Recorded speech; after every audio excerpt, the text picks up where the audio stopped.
semana renuncié a un trabajo maravilloso en el que estuve por 13 años. Es una revista femenina que tiene ya 37 años de existir acá en Costa Rica. Estando ahí, tuve la oportunidad de hacer un análisis discursivo para determinar a qué tipo de mujer le ha hablado la revista a través del tiempo, lo cual en cierta medida también refleja los intereses de la audiencia femenina. Me encontré con varios arquetipos de la mujer y les voy a contar sobre los tres más dominantes. En los años 80, acá en Costa Rica, la mujer tenía un rol de ama de casa. Sí, Camila. Mónica, sí, perdóname que te interrumpa. Es que tenemos un problemita con el audio. ¿Sí? Bueno, no, listo. ¿Sí? Ya parece que se arregló. Digo, disculpen, es que yo a veces también hago como la mediadora, pero ya se arregló el problema con el audio. Entonces, yo voy a silenciar también el mío, por si que no haya ruido. No es de nosotras, era como para afuera. Y entonces era para que te repitieras, o sea, para que no siguiera, porque la gente está muy interesada y te quiere escuchar más. Ahora sí, vuelve. Por favor, desde el malabarismo. No ¿Hasta el malabarismo? Ok, sí, les comentaba que Esther usa una palabra que a mí realmente me gustó en su libro y es hacer malabares. Me defino como una malabarista. Hasta hace unos días trabajé por 13 años en la revista femenina Perfil, que acá en Costa Rica tiene 37 años de existir. Y estando ahí pude hacer una investigación sobre a quién le hablábamos, cuáles eran las mujeres que nos leían, pero además cuáles eran los intereses de estas mujeres. En los años 80 la mujer tenía predominantemente un rol de ama de casa. Entonces los temas que dominaron eran maternidad, salud, sexualidad, pero en función de complacer a los hombres, manualidades, patrones de costura, decoración del hogar y recetas de cocina. En la década de los 90 pasamos a ser mujeres objeto de deseo y en Costa Rica surgieron modelos que se convirtieron en figuras públicas del referente de cuál era el ideal de mujer. Algunas les sonarán los nombres como Glenda Peraza o Vika Andrade. Los temas de interés eran la belleza, dietas, ejercicios, pero no por eso se dejaron de lado la maternidad. Es decir, ya no bastaba con ser amas de casa y madres, sino que también había que ser guapas. Y en los años más recientes empezó a aparecer la supermujer. Esta es la mujer que lo hace todo y lo tiene todo. Cuida de sí misma, cuida de los otros, es profesional y exitosa. Esther la identifica con claridad en su libro. Nos describe una mujer que tiene un gran aporte en los espacios públicos, pero también un papel fundamental en el ámbito privado. Yo, como mujer feminista, me alegra ver la evolución que hemos tenido y sobre todo cómo hemos ido abarcando nuevos espacios que antes eran relegados o dedicados exclusivamente a los hombres. Pero hay un asunto que me preocupa y que Mamá Desobediente lo pone claramente en discusión. En la teoría, la modernidad presenta a una mujer independiente, profesional y equiparada con los hombres. Sin embargo, en la práctica, las mujeres seguimos enfrentando otras cargas asignadas a nuestro rol femenino. La maternidad es una de ellas. De hecho, en Costa Rica, las mujeres dedicamos 22 horas más por semana al trabajo doméstico no remunerado, mientras que los hombres dedican más horas al trabajo sí remunerado. Esto quiere decir que pasamos 22 horas más por semana rellenando piñatas, horneando pasteles, limpiando la casa, lavando la ropa, haciendo malabares. Por supuesto que hay alternativas para poner fin a esta situación y que haya una distribución más justa y más equitativa. Esther nos deja ver algunas de ellas y creo que es algo muy importante para crear y criar a nuevos seres humanos. Se puede involucrar a la comunidad, a las empresas, a los propios gobiernos. Y es muy fundamental que todos los actores de la comunidad, hombres, mujeres, todas las personas, sean parte del desarrollo infantil y asuman acciones consecuentes. En Costa Rica contamos con una red de cuido, que es un apoyo fundamental para que muchas mujeres puedan insertarse en el mercado laboral o continuar con sus estudios, porque acá es un problema grave la maternidad en adolescentes. Y esto no solo beneficia a las mujeres, a su economía familiar, incluso a la economía nacional, también ganan los niños y las niñas. Ellos reciben mejores cuidados, aprendizaje, incluso mejor alimentación en los centros infantiles. Y toda esta estimulación a largo plazo significa mejor captación de conocimiento, más herramientas de aprendizaje, mayores opciones de empleo, en general mejor calidad de vida, no solo para esas personas, sino para todas las personas a nivel global. Entonces, ven qué importante es este libro y ven qué importante es la discusión de que nos involucremos en las maternidades. Porque sí, inevitablemente, muchas veces las mamás nos sentimos solas, desbordadas, angustiadas. Y eso es algo que nadie nunca me había dicho antes de parir a Juli. Yo no sabía lo que me estaba enfrentando. Y por eso la discusión que abre este libro, Mamá desobediente, de Esther Vivas, es clave. Es clave aquí en Costa Rica y es clave en todo el mundo. Y no quiero dejar de hablar, porque yo sé que ya he hablado bastante, pero no puedo dejar de referirme al capítulo favorito del libro, y es el que se refiere a la lactancia. Mis tetas, que son pequeñas y a nivel mundial quizá eso sea un referente poco sexy, nunca habían sido tan importantes como después del nacimiento de Juliana. De hecho, yo nunca antes en mi vida había usado tanto la palabra teta, que además es una palabra lindísima, teta. Y bueno, durante sus 2 primeros años de vida, Juli tomó teta en todo lado, a vista y paciencia de cualquier persona. Y yo nunca antes me había sentido tan empoderada, tan feminista, tan desobediente, sacándome la teta en todo lado, en todos los espacios posibles. Muchísimas gracias, Esther, por poner en evidencia el poder de las tetas. Un poder que va más allá de alimentar a nuestros hijos y a nuestras hijas. Es también un poder político, de ver la maternidad desde otros puntos de vista. Y bueno, finalmente, gracias a la Librería Internacional por permitirnos tener este libro acá en Costa Rica y hablar de las tetas y de las muchas formas de maternidad. Gracias a todos y a todas.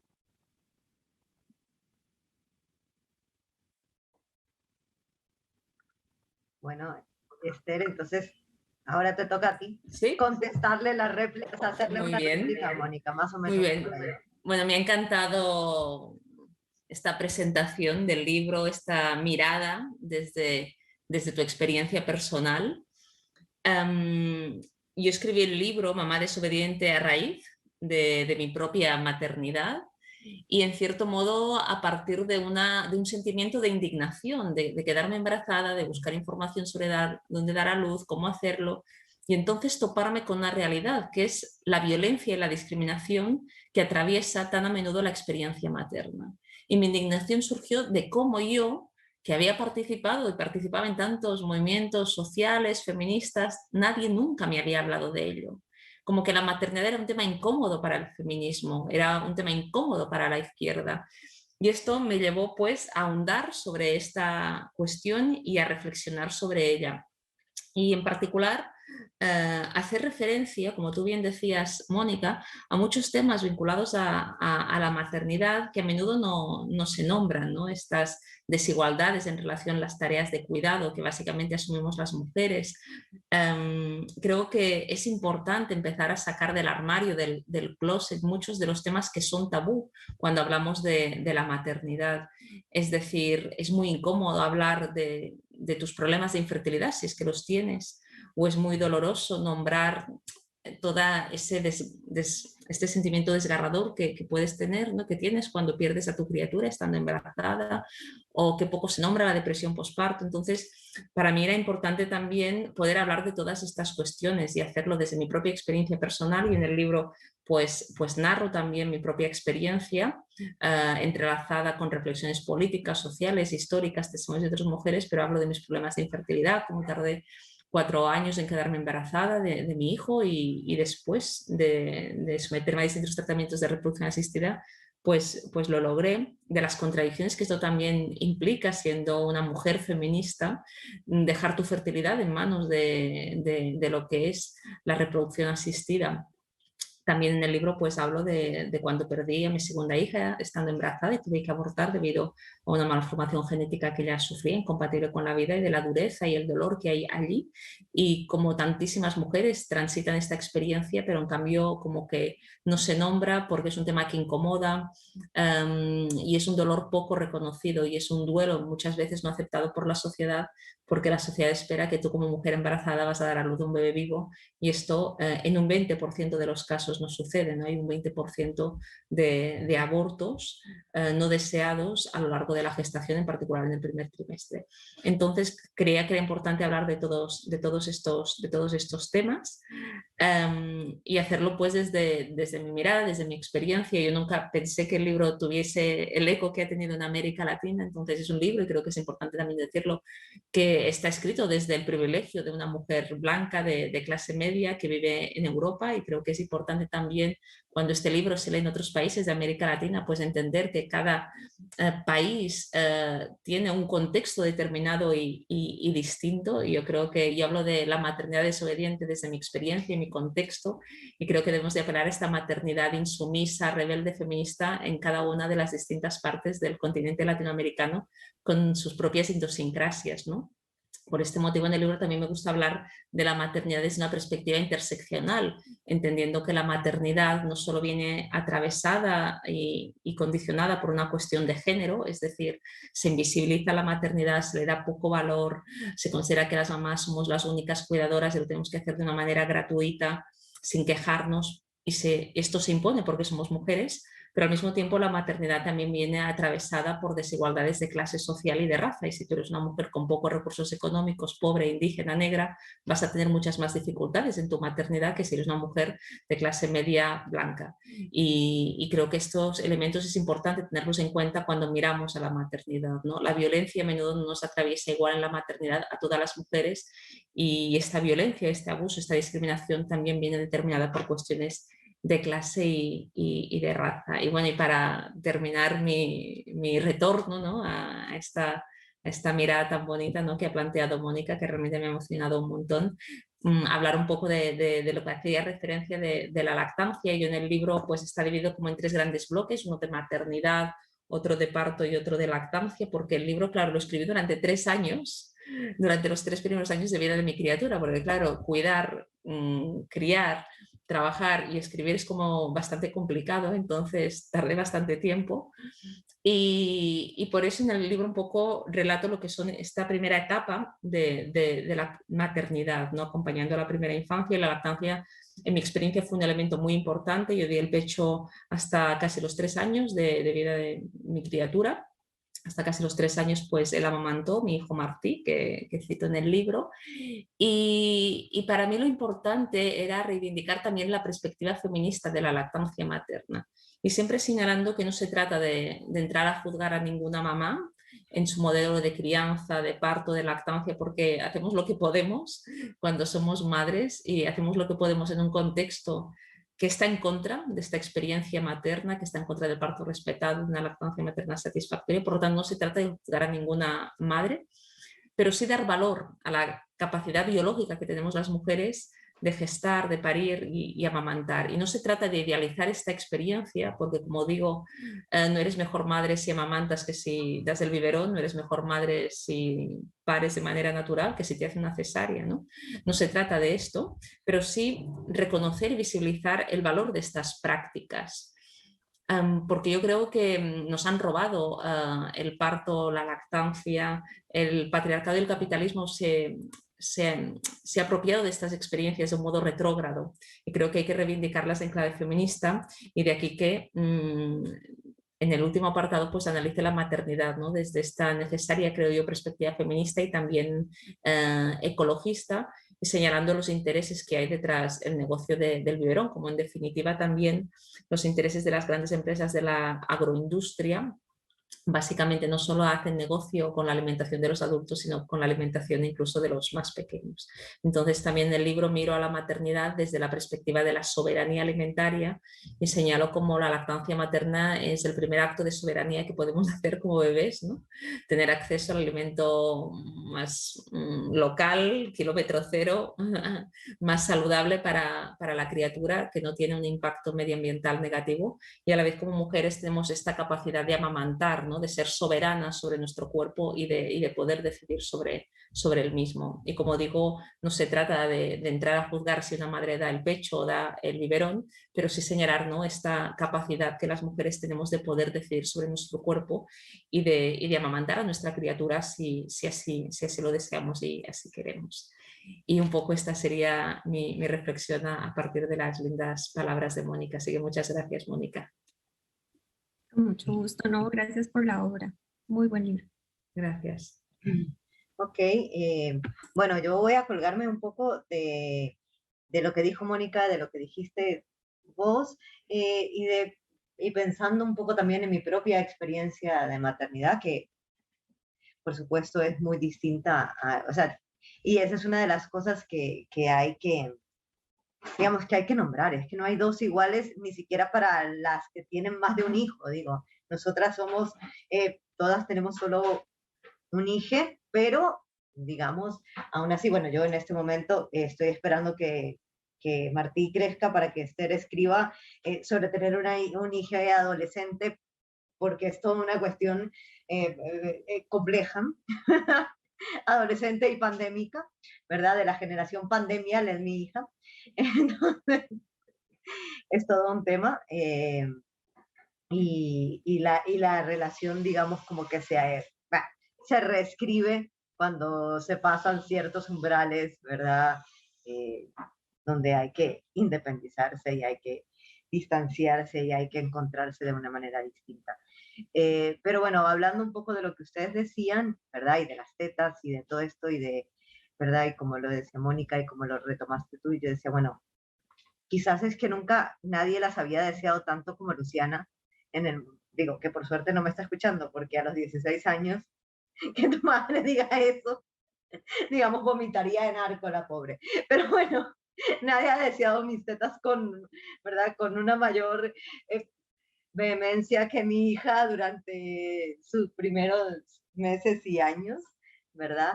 Y supongo que eso nos pasa a algunas, ¿verdad? También hay niños que no, ¿verdad? Y también hay madres que no pueden. Pero creo que lo que está intrínseco y lo que hemos un poco olvidado, ¿verdad? Por otras luchas feministas.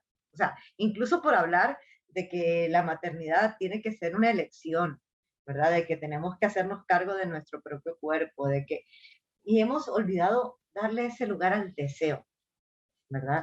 Esa conexión, ¿verdad? Que nosotras como mujeres tenemos con el deseo. Y yo he pensado, bueno, ¿cómo reconocemos después de que hemos cumplido con un montón de imposiciones y de no deseos y de deseos propios y de, ¿verdad? Y de reflexiones, ¿cómo reconocer el deseo de ser madre, ¿verdad? En una sociedad en la que de alguna manera lo atropella.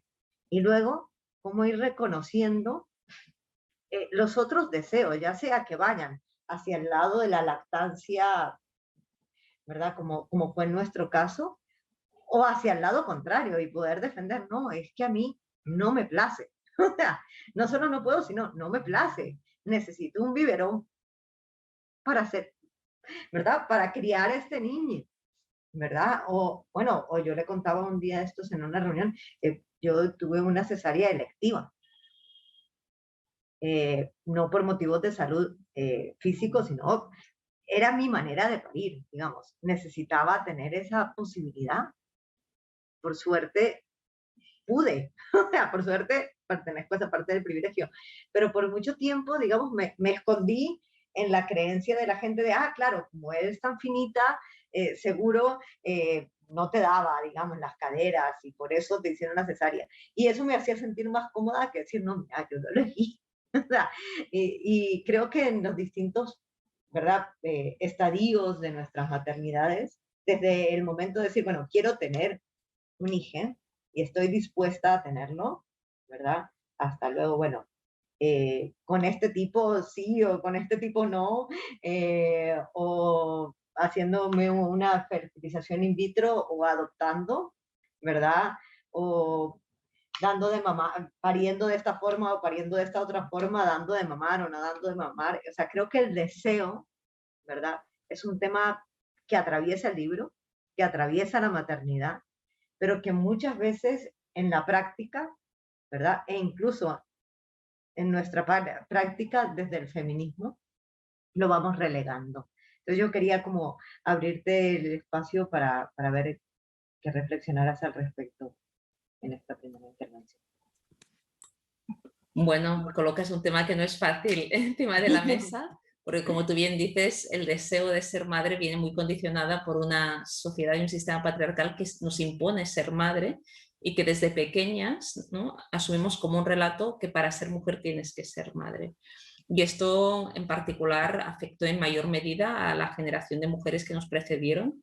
Y de aquí creo yo pues, que las feministas de los años 60-70 se levantaron contra el mandato de la maternidad, y en este levantarse en parte se cayó en un cierto discurso antimaternal y antirreproductivo. Es decir, el sistema, el patriarcado nos impone ser madres, ¿no? En los 60-70 nos levantamos y decimos no vamos a ser madre, y no ser madre es ser feminista, ¿no? En parte hubo este discurso y creo que somos herederas de esta cuestión. Creo que hoy en día, en la medida en que hay toda una nueva generación de mujeres que somos madres, nacidas en los 70, 80, 90, que hemos podido elegir si ser madres o no gracias a la lucha de nuestras antecesoras, creo que miramos a la maternidad con menos prejuicio que las feministas que nos precedieron. Y de aquí que podamos distinguir entre lo que es la maternidad patriarcal impuesta de lo que es la experiencia materna libremente elegida. Y creo que esto abre el camino para que las nuevas generaciones de mujeres sean más libres a la hora de sentir su deseo de ser madre, si es que lo sienten, ¿no? Me refiero a poder separar este deseo de lo que es la imposición del mandato de la maternidad.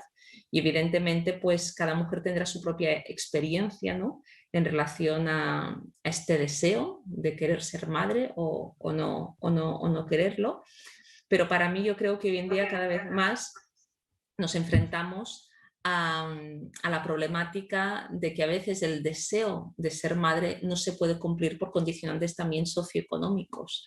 Y evidentemente en América Latina, y como bien decís, en Costa Rica también hay un problema muy importante de mujeres jóvenes con embarazos a menudo no deseados, y esto también tiene que ver con condicionantes de clase social, es decir, hasta qué punto una mujer joven, si no tiene acceso a métodos anticonceptivos, a una información sobre salud sexual y reproductiva, puede decidir si ser madre o no. Es decir, el derecho a la información y a la salud sexual y reproductiva para mí es una premisa imprescindible para poder tener derecho a ser madre de una manera libremente deseada.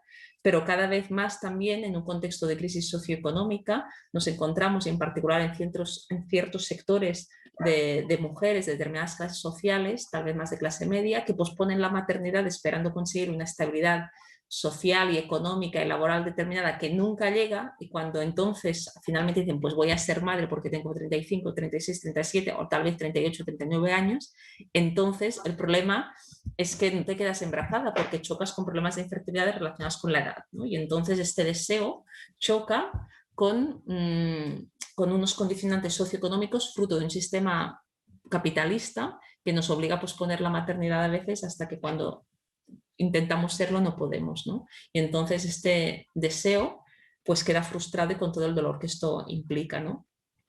También para mí me gustaría incluir, ¿no?, ya que hablas de deseo, para mí el deseo es un elemento importante, ¿no?, reflexionar sobre el deseo desde una perspectiva feminista, pero a mí me gusta también plantear el deseo y el goce, ¿no? ¿Dónde queda el gozar en relación a la maternidad, ¿no? Yo creo que esto es también una idea muy potente de la cual hablan varias autoras latinoamericanas, ¿no? Yo creo que el tema del goce como feministas en relación a nuestro cuerpo, a nuestra sexualidad, es un tema que ha ido ganando terreno también en la literatura feminista, si podemos hablar de este modo, en particular con autoras en América Latina, y que poco se habla del goce como madres. Realmente gozamos de ser madres, disfrutamos de ser madres. ¿Dónde queda todo esto?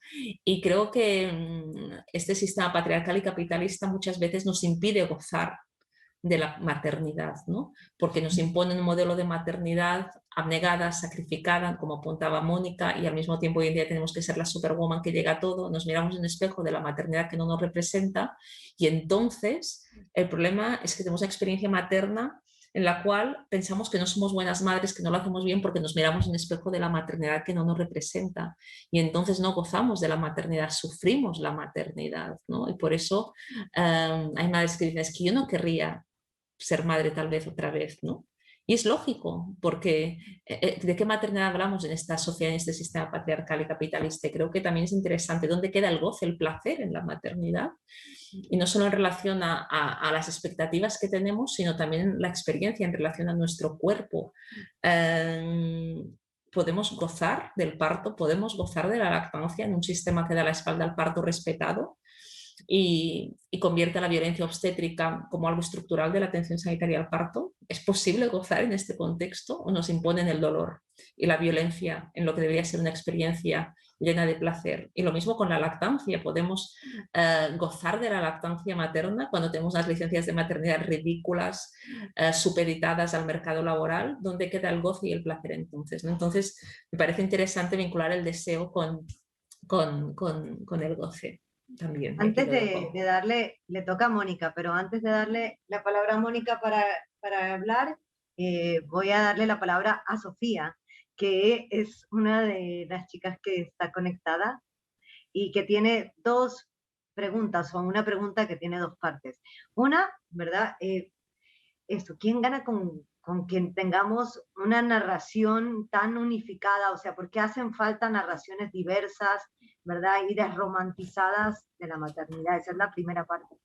Y luego, la otra es, ¿cuáles son tus referentes, Esther, en el tema, ¿verdad? Ya sea de ficción o de no ficción, o sea, ya sea referentes de ficción o de no ficción. Entonces, antes de dejarte con Mónica, le voy a dar este espacio a Sofía, y cualquiera que nos esté viendo puede mandar sus preguntas que acá Esther aparece. Pues muchas gracias, Camila, por introducir estos elementos, y también muchísimas gracias, que antes no lo he comentado, por tu aportación tan provocativa, hablando del deseo de la maternidad en este sistema patriarcal que básicamente nos dificulta a veces, ¿no?, saber cuál es nuestro deseo real. Entonces, en relación a lo que comenta Sofía, yo creo que es muy importante desromantizar la maternidad, porque precisamente el hecho de que nos pongan lo que podríamos llamar el mandato de la buena madre, esto nos genera mucha culpa y mucho malestar con la experiencia materna. Y levantar la careta a esta idea de la buena madre, decir que este ideal de buena madre, que la buena madre, la madre perfecta, no existe, que es una imposición del sistema, y que por lo tanto hay que hablar de la maternidad real con todas sus luces, sus sombras, sus contradicciones. Hay que hablar de esta maternidad que no se nombra, para precisamente como madres reconciliarnos con la experiencia materna y liberarnos de esta culpa que nos acompaña. Por lo tanto, para mí este es un elemento muy importante. Y después que comentabas, ¿no?, autoras de ficción, no ficción, en relación a la maternidad, en el libro Mamá desobediente hay muchísimas obras referenciadas, hay muchísima bibliografía, hay unas 300 notas a pie de página, que los editores de la edición española, cuando lo vieron, se escandalizaron, pero yo creo que es una manera también, y así es el feedback que he recibido, para que el libro sirva para ampliar también, ¿no?, la mirada. El libro está escrito en una narrativa muy periodística y amena, y como decía, con testimonios personales y de otras mujeres, pero también tiene muchas referencias, y allí, Sofía, puedes encontrar, pero en todo caso sin nombrar que yo creo que para mí una autora de referencia de no ficción es Adrienne Rich. Ella es una poeta feminista lesbiana de los años 70, de esas feministas de la primera ola que intentaron reconciliarse ya con la maternidad, y yo recomendaría mucho su obra Nacemos de Mujer, que ha sido reeditada recientemente por Traficantes de Sueños, una obra del año 73, donde ella ya distingue, ¿no?, entre lo que ella llama la institución de la maternidad, es decir, esta imposición de ser madre, maternidad patriarcal, de lo que es la experiencia materna libremente elegida, que hay que reivindicar desde el feminismo. Y luego también hay otras autoras más clásicas, como Jean Lazar, que escribe el nudo materno, también publicado, reeditado recientemente con Las Afueras, no sé si está disponible en Costa Rica, sino en algunos países de América Latina, más allá de España, y ella es una obra aparte de su propia experiencia autobiográfica, muy actual también, a pesar de estar escrita en los 70. Y luego también soy muy fan de autoras mexicanas más contemporáneas como Jazmina Barrera, a quien admiro su obra Línea Negra, Sobre el embarazo, u otras autoras como Isabel Zapata, que acaba de publicar su obra in vitro, sobre su experiencia de fecundación in vitro, un tema también muy importante, así como otras narradoras del continente latinoamericano. Así que para dejar aquí algunos nombres. Nomás para dejarle de verdad el campo abierto a Mónica y aportar desde mí a Sofía. Bueno, yo acabo de leer también a Guadalupe Nettel, que tiene, ¿verdad?, La hija única, y que es de reciente publicación y está justo también bordeando el tema.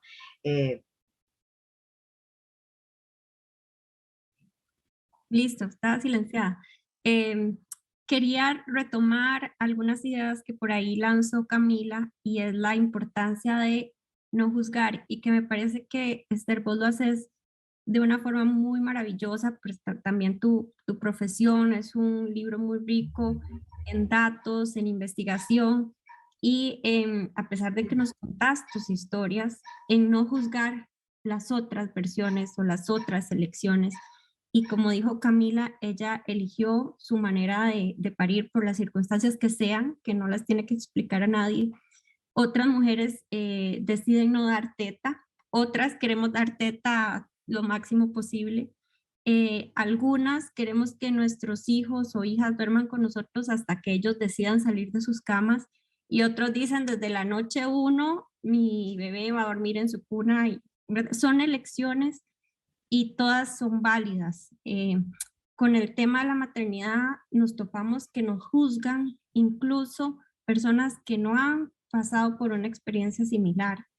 Y estas discusiones, a veces los conocimientos los pasan de mujer a mujer. A mí fue una amiga la que me dijo, seguí tu instinto, o sea, olvídate de las 1001 voces que van a estar opinando alrededor tuyo.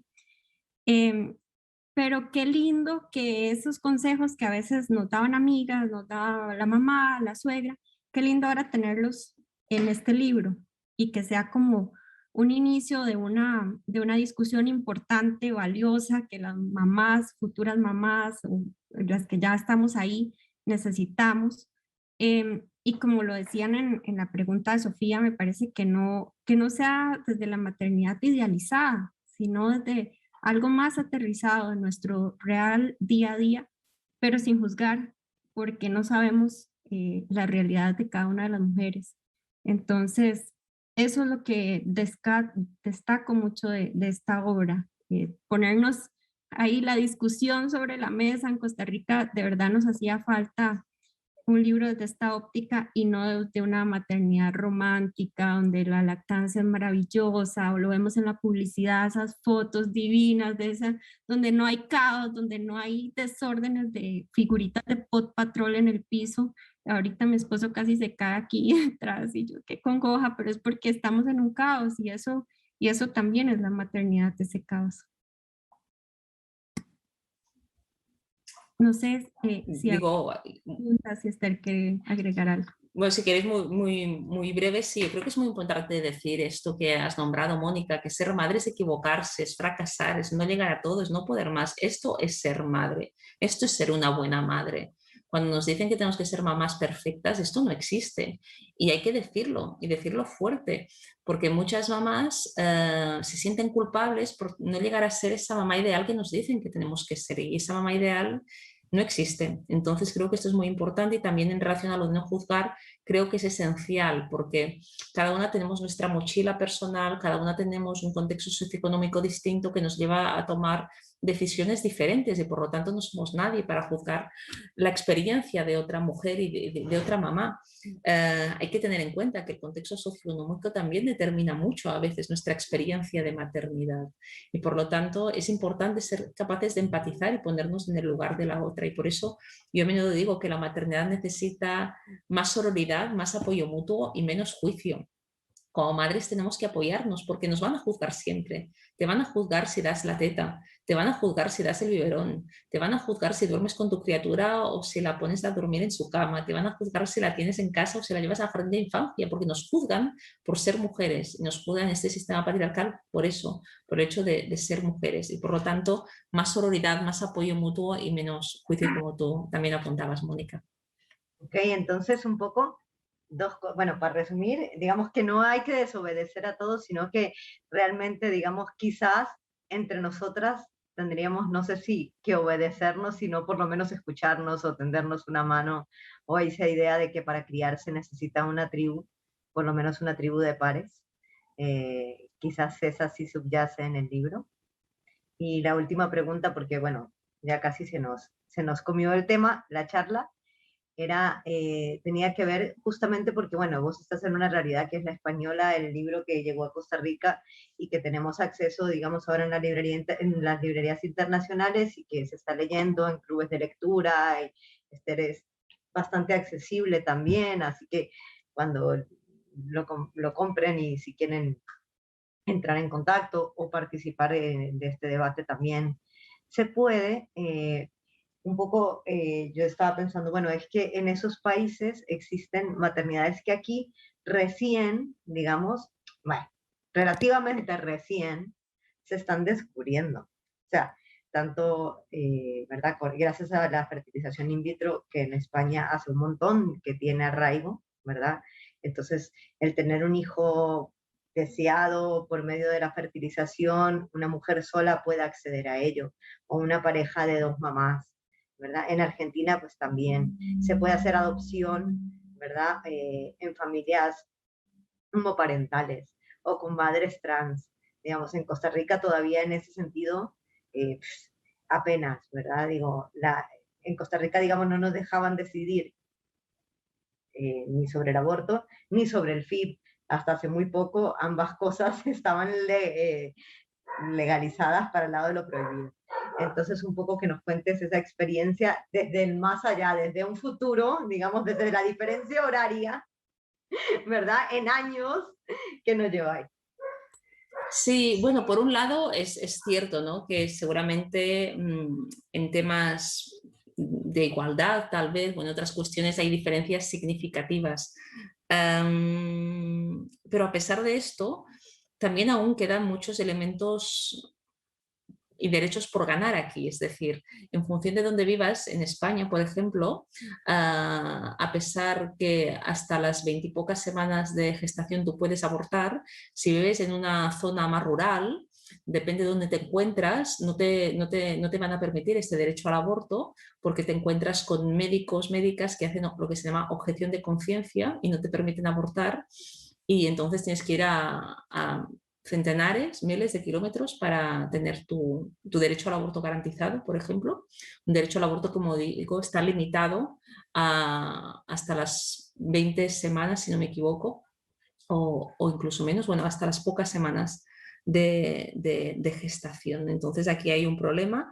Y también hay problemas, por ejemplo, con las parejas homosexuales en relación a la adopción, que cada vez más países han puesto límites a que dos personas del mismo sexo puedan adoptar, ¿no? Y por lo tanto cada vez hay más dificultades para adoptar para familias integradas por dos mujeres, por dos hombres. Y también en relación a las técnicas de reproducción asistida, depende de la comunidad autónoma donde vivas en España, pues si eres dos mujeres o si eres una mujer sola, te van a poner dificultades para hacerte desde la sanidad pública acceder a una técnica de fecundación in vitro. Por lo tanto, también vemos estas desigualdades y discriminaciones de carácter homófobo en nuestro sistema público de salud. Por lo tanto, aún quedan muchos elementos también por ganar, ¿no? A pesar de que en algunas cuestiones tal vez pues, pueda parecer que el escenario es mejor, pero también nuestra licencia de maternidad, por ejemplo, es de 16 semanas, 4 meses, apenas llega. En Chile la licencia de maternidad es de 5 meses y medio, es más amplia. Pero, por ejemplo, luego aquí en España tenemos una licencia de paternidad que es también de 16 semanas, de 4 meses, lo que permite la implicación de la pareja, cuando en la gran mayoría de países no es así, ¿no? Pero también el debate es que se ha aumentado el permiso de paternidad en muy pocos años en un 500%, cuando el de maternidad continúa estando en 16 ridículas semanas, ¿no? Este sería otro debate.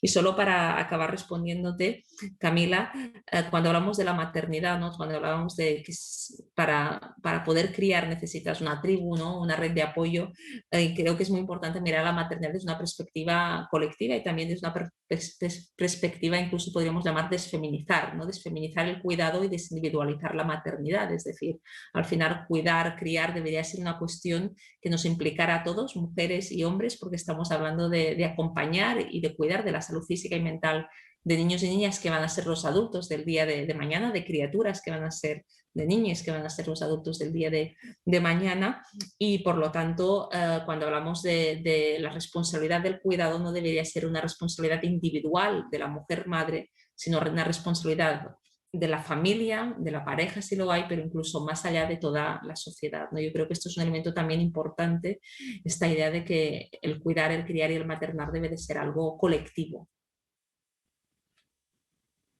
Yo sé que ya estamos sobre el tiempo, pero no quiero que se me escape, por lo menos dejarlo ahí, tal vez para una futura conversación o que las personas lo puedan buscar en el libro Mamás Desobedientes, el tema de mercantilización de la maternidad. Un tema que, bueno, acá en Costa Rica hay cada vez más opciones privadas para fertilización y hay que ponerle atención. A veces no todas las prácticas son lo más correctas o en las circunstancias ideales. Entonces, les dejo ahí para que las personas interesadas lo busquen, investiguen, tomen decisiones informadas.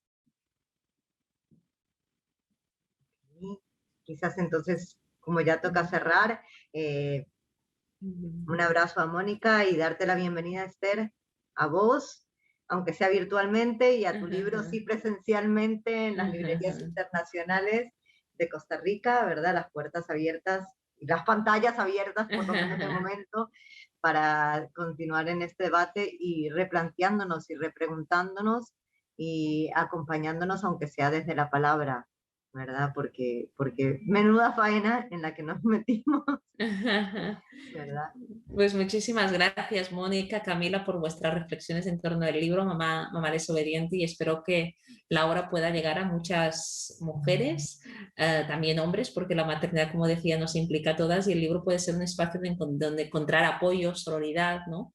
Donde encontrar que no estamos solas y que no somos las únicas, y en particular eso, ¿no? Entender que somos la madre que podemos ser en un contexto donde a menudo lo tenemos todo en contra, no somos la que queremos ser, sino somos la madre que podemos ser en un contexto muy adverso al hecho de ser madre y al hecho de ser una criatura. Así que bueno, gracias a todas y en particular también a Juan y a la Librería Internacional por el apoyo y el espacio. Muchas gracias, Esther. Gracias a vos. Un abrazo. Un abrazo y un abrazo a Noé, a Janet, a Sofía, a Vianney, a Carla y a Priscila y a todas los y les que nos han acompañado durante esta hora. Y seguimos en esta fiesta de libros que organiza Juan y la Librería Internacional. Chao. Chao. Un abrazo.